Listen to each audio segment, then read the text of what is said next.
The thing I noticed about, I mean, a lot of composers and, I mean, projects I've worked on also, they do what, as you guys know, we stockpile a library before the season even starts. That's right. And the Ray Donovan guy was talking about that last year. In fact, he practically never does anything to picture. And this usually artistically backfires in most shows because we end up with just drones for, a solid hour Yeah. of the same pulsing synth and, square waves and drones from Omnisphere. But in this case, when we get a rare show that's actually artistic with a very creative, obviously very creative music editor, we're going almost back to the silent movie era because this is sort of what a silent movie would come with a cue sheet of suggested pieces, and sometimes with even the scores of stock stuff where they would write.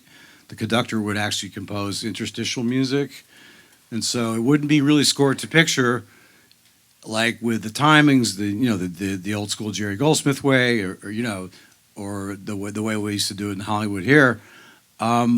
We have set pieces that are edited to fit, and that's actually artistically even more gratifying than sometimes than scoring to picture, because you get these happy accidents. Absolutely. Plus, you establish a tone for the show before we put any music into it, and a voice like a mandolin can become the voice of the show. Absolutely.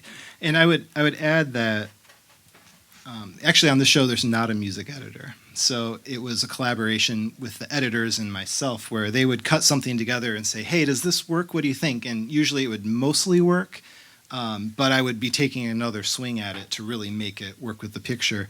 And the other thing I'll mention is that the show wasn't entirely done this way. I would say that maybe a third to half of it was handled in this way with library, and then the rest would be new music composed to the edits that I was receiving or scenes that I'm receiving.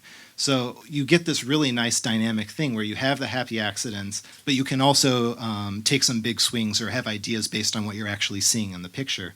And I always had the option to say, I think we can beat that. I think I can make something better than what we've cut in here.